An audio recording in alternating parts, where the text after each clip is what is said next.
Hey everybody, it's Master Gallengeist here, bringing you my review of Bleach Seasons 4 and 5 on Netflix.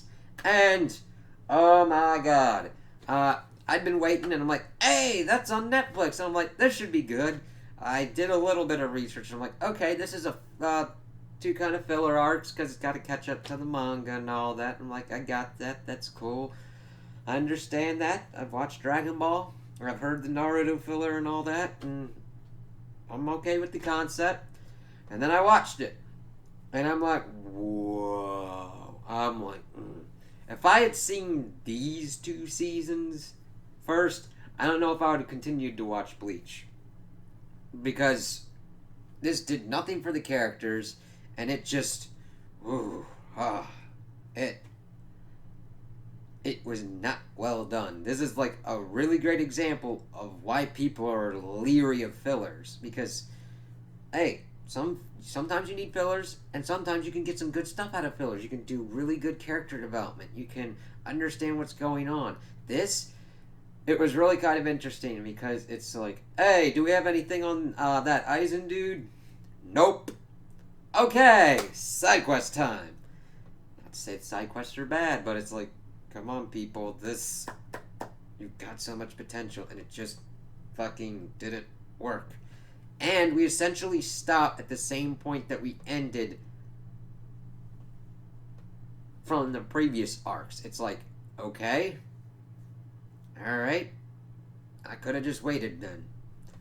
So, we've got the Bout arc and the Assault arc. And you're like, okay, Bout arc, what's that first? Well, that's dealing with these new creatures introduced, the Bounce. And at first I'm like, oh, these are interesting. They're essentially like vampires. They're immortal. And they feed on human souls. Now, evidently, in the course of the learning, we learned that they usually eat them when somebody's dying. They usually rarely consume living souls. Though, granted, as it progresses, it doesn't seem to be that much of a random occurrence. I mean, we got one dude who's pretty much an old looking motherfucker because he consumes so many live souls. And then it's just start breaking down from there. So we start off and we see that Ichigo's pretty much going to school and everything. Uryu has lost his Quincy powers and all that and has to deal with that. I like that Uryu was the main kind of focus most of the time. Because I'm like, oh, he doesn't have his powers. What's he going to do? Get a little bit more depth of his character development. Not really. I mean, they set him up for stuff, but these two seasons are definitely like, we need to pad this shit out for the other shit to get done. Holy fucking shit, the pacing is like nuts. Some characters disappear for so long, I actually forgot where they were in certain instances. Now, granted, that happens to Kon a lot. Little stuff dude. But it happens. He's the comic relief. They usually bring him in when he's needed. Also, the beginning of this dealt with like, oh, okay, there's these weird kind of people doing some weird shit. And you find out that it was just Hats and Clogs having 3 random mod souls that could detect bounce, pretty much testing them.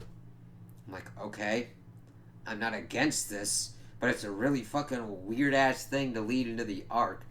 Even though I do start to like the characters as they were introduced, Lirine, Noba, Karuto. I think that's what his name was.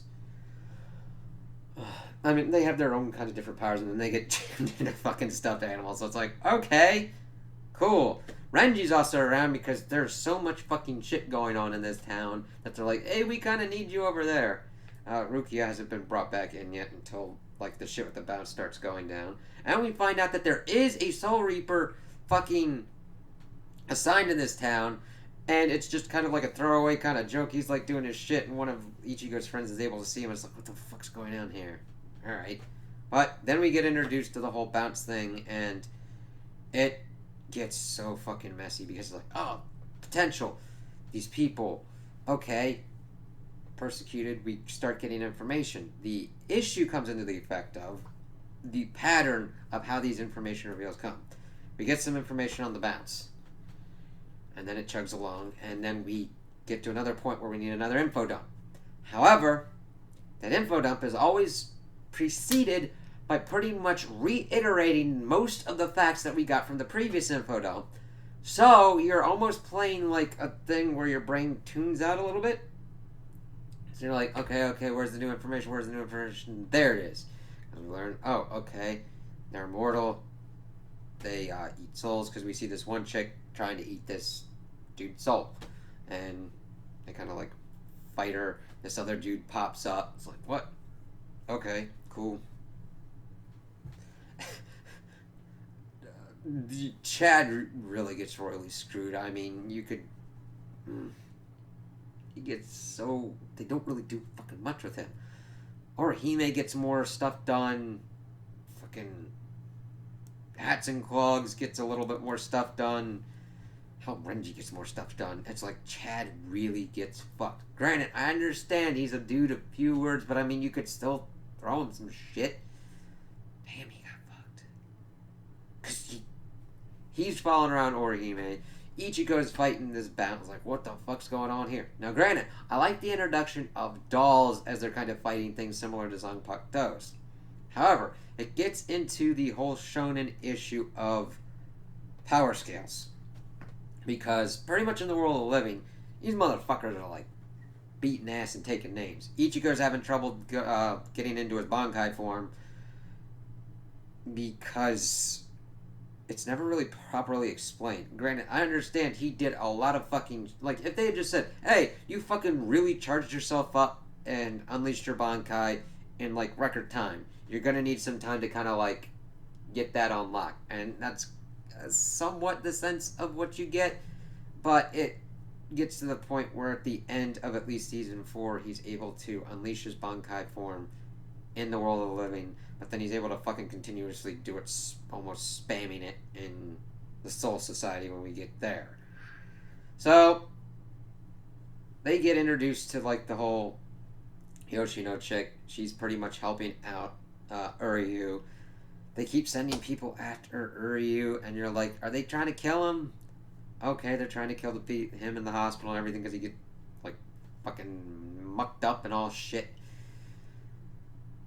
And then they are able to defeat a twin pair of Bounce, because if you kill their doll, that kills them as well. It's like, oh, okay, interesting, cool, got a little bit of info.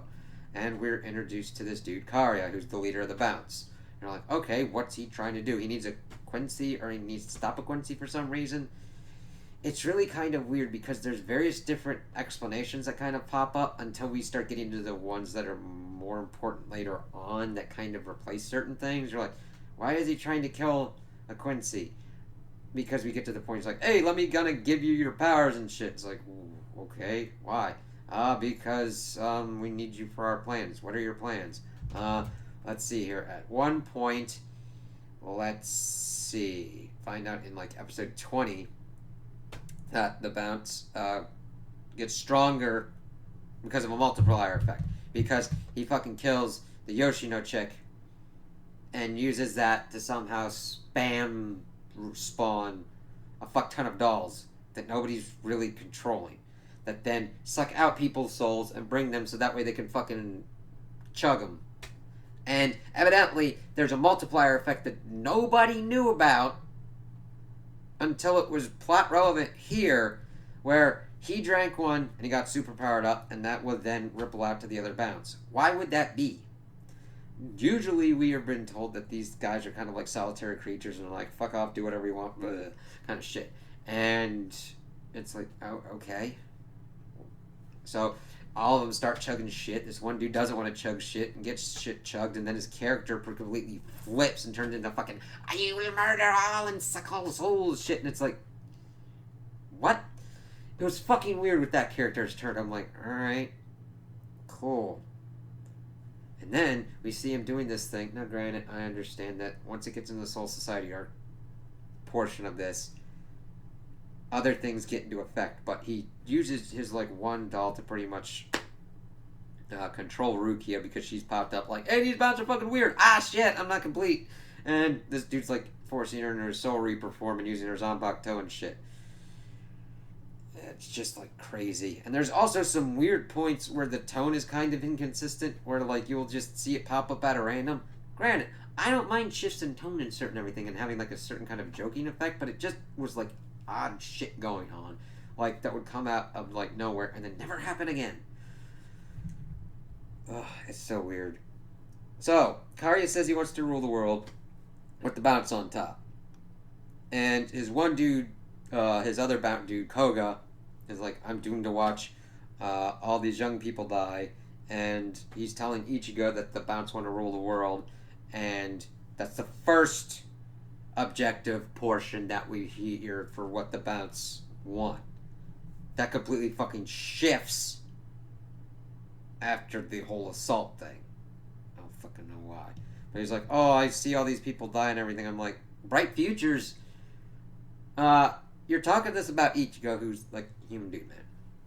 He's probably one of the people that you'd either probably kill because he's got substitute Soul Reaper powers, or you'd probably eat his ass. And I'm just thinking, okay, yeah, you got the bounce rule in the world, then you'd essentially have to pretty much watch how you farm human souls.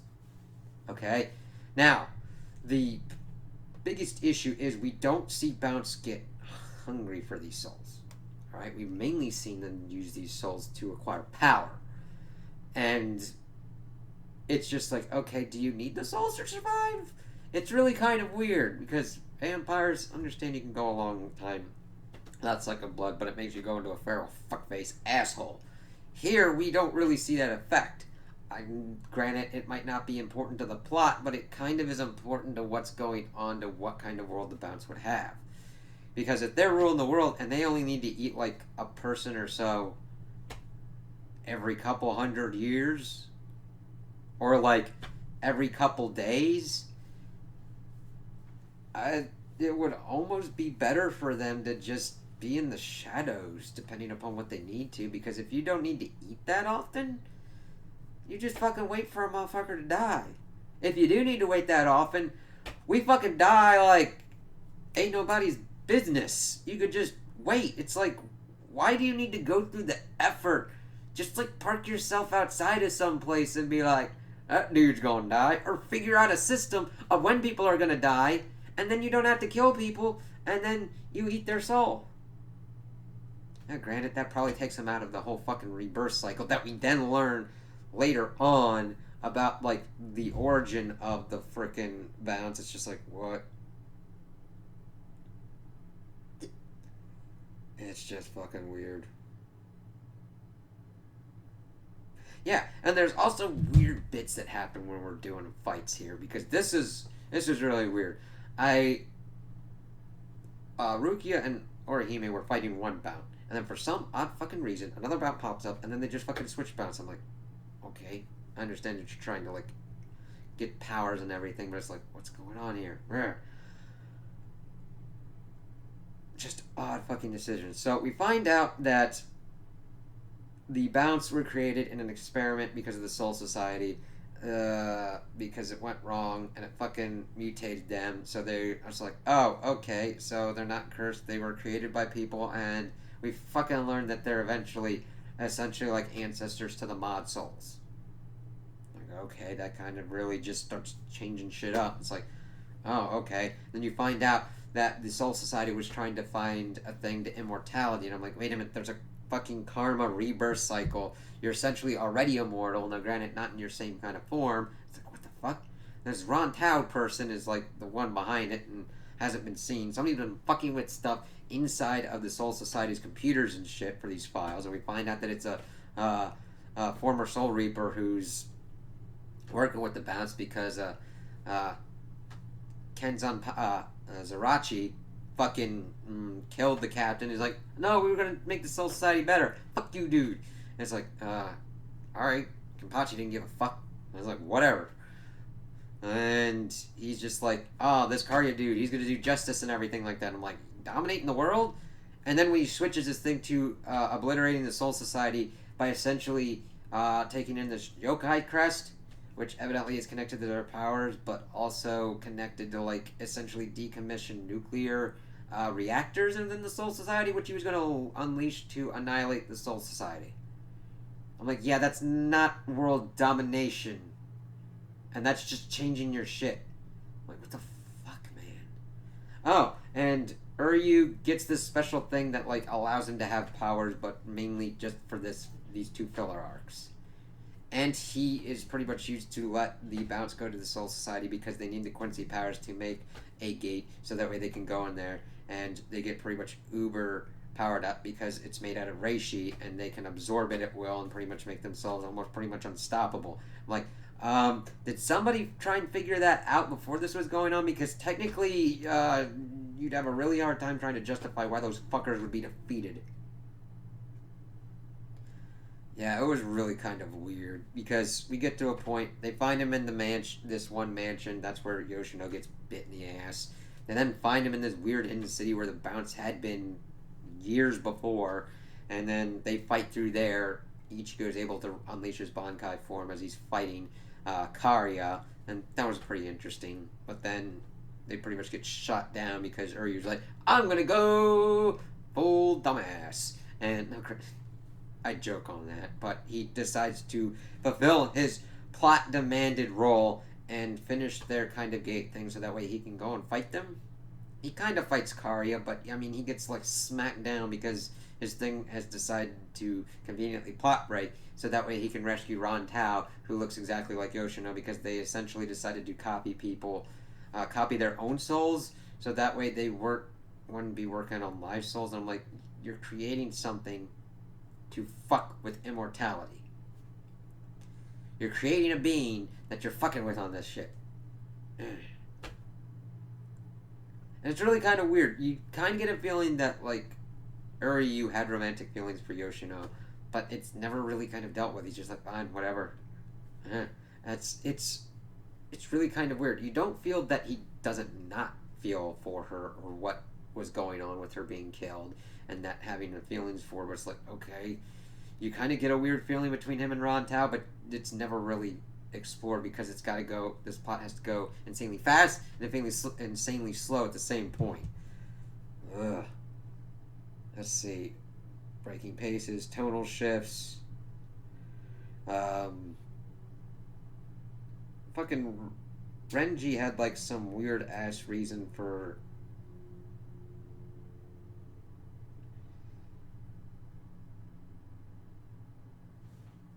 Let's see. Karya said that like Ichigo was the only one who used Bankai with no restrictions in the world of the living, but Renji had like used his right before then. Then evidently that still kind of fucked him up as they went to the Soul Society. And I kind of wish that they hadn't gone back to the Soul Society. I kind of would have wanted like two filler arcs where they're just kind of like fucking around in school and fucking around with like weird kind of shit that would just be happening around town, where like Ichigo would be doing substitute Soul Reaper stuff, but we go to the Soul Society as pretty much Karya's objective shift, and he just starts using the bounces like an asshole, pretty much ready to try and like destroy everything.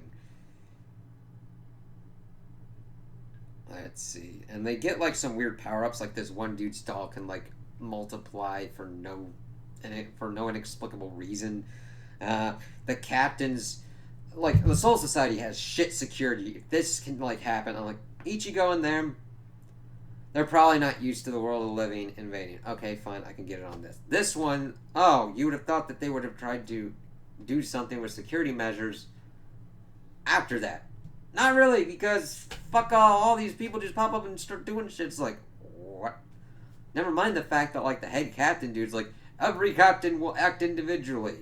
That is not really a good idea when you're being attacked by some kind of strange entity that you know nothing about. Because then you could just have one captain sitting over here. Fucking Ken goes off and like fights the rogue Soul Reaper dude. Granted, he pretty much almost kills him, but doesn't. I mean, you get some kind of thing out of it because they're trying to fight each other. I didn't really care. It's just, I was like, alright, whatever. And then he goes and he gets fucking killed by Karya. Because he's like, what are you doing? You're not doing justice. It's like, yeah, I'm not fucking doing that. And it's like, yep. There's that. So there's just weird fucking decisions. There were funny things like Chad and Nova were like pretty funny as they're like the two quietest ones. Let me see. And Orihime disappears out of like one weird spot in that 5th season of just like, yeah, I'm just gonna help this dude. A couple episodes later, what the fuck's going on with her? Oh, now she's here because somebody fucking got boo-booed and needs her healing powers. Let's see. And just the repetition of everything. Now, granted, I don't mind getting new information, but do I need to know the bounce and Ron Tao doing the experiment before we get to the new information? Because it just really fucked with my focus of like, I already know this. Why do you keep telling me this? Now, granted, it might have worked better if not done in a binge format. Where, okay, you might have a week, or you might have certain bye weeks that had occurred, and you had a little more time, and that were just refreshing you. But if you're really avid into the series, and really get into this, you're like, okay, and it's not really that complex. Bounce. Immortal fiends with dolls eat souls. Okay, got that. Next bit of information. Made by weird experiments in the Soul Society. Cool. Mutated soul kind of things. Alright. Now they want to blow up some like reactors here. Okay, cool. I don't need each bit of information kind of caboosed every time to the point where it's like whack, whack, whack, and it's like you get a little bit of information. It was just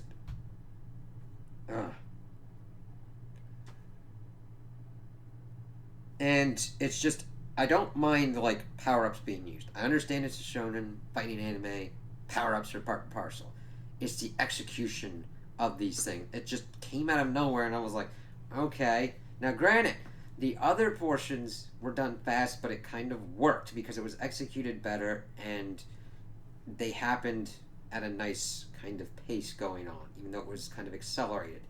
Here, it just kind of came when the plot needed it. This is a very plot demands things happening, and that kind of ticked me off because I like the characters better, and I don't think the characters deserve to get screwed over like they did.